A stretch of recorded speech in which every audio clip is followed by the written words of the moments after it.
Sometimes one of the most silent workers stay invisible क्योंकि उन्हें दिखाना नहीं होता. See, visibility is a skill and that gets automatically noticed. It's not something which we can add in arrogance group. All right. So when you work on something, it gets visible to people as well. For example, if you're training hard in an examination, the result will automatically tell people that you were working hard. It does not mean when you put status and things like that.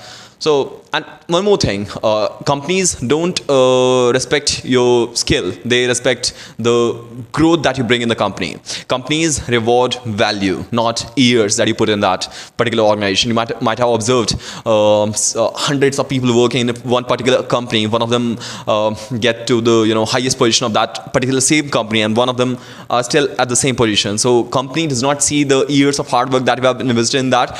They observe the accumulated hard work. They observe the accumulated result that you brought, the growth that you brought to the company. It doesn't give a shit about your loyalty that you have over the company. It just takes care is that like what you actually bring to the company.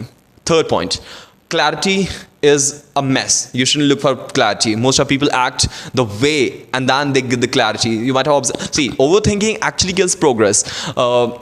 After a long observation of my own life, I observe the longer I put my thinking on one particular topic. When you sleep on an issue, that issue gets get converted into blunder. So rather than thinking of something, overthinking about that, thinking in what way it should be done, just do it. Do it anyway. Instead.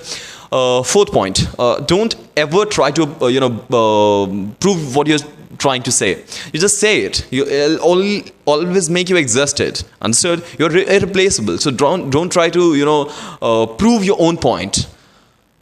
Next, like your sustainable work and your consistent legacy, these both combine makes you a good person, and these both combinedly makes you a character. Sixth point, not knowing your market value will actually put your value down.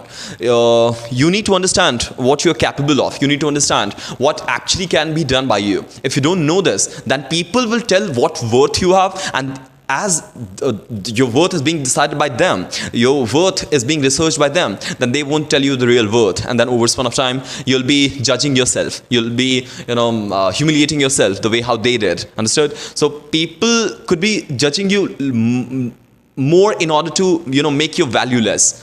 So sometimes even if you don't talk about money, you get underpaid. So knowing your value and then putting that value in the company and then demanding that particular amount helps you in most of the aspects. See, sometimes we work without system. Seventh point. Sometimes we work without system and we fail it most of the time. You don't need motivation. You actually need structure.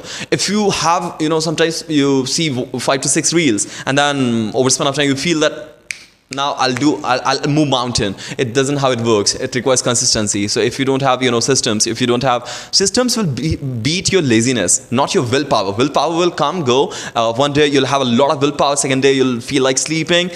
Yeah. So never rely on that. Eighth is never try to identify one job. So what do? I mean, just get to know about it.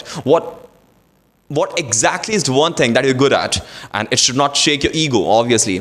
Just one thing. And remember, your role is not your personality. For example, if you're the director of a company, it does not mean you'll look like a director, you'll act like a director, you'll look like a CEO. Never. Reinvest upon yourself, and then rather than surviving, reinvest upon that, time and effort upon yourself so that you can look at yourself in a higher way. Worth should not be decided by the particular company that you're working for. It should not be decided by the particular post that you are in at this time. Maybe if you did not apply for this job and you would have applied for Microsoft, then you would be the CEO of Microsoft. Who knows? So never think that the post that you're working at this time actually decides your worth. It doesn't, because you've selected this particular company in order to work for. So never ever think of yourself that my worth is upon the post that I'm in. Look for the better growth, look for the better companies, and move towards that. Take better care of yourself. See you in the next one. Wisdom Spoken English. Bye.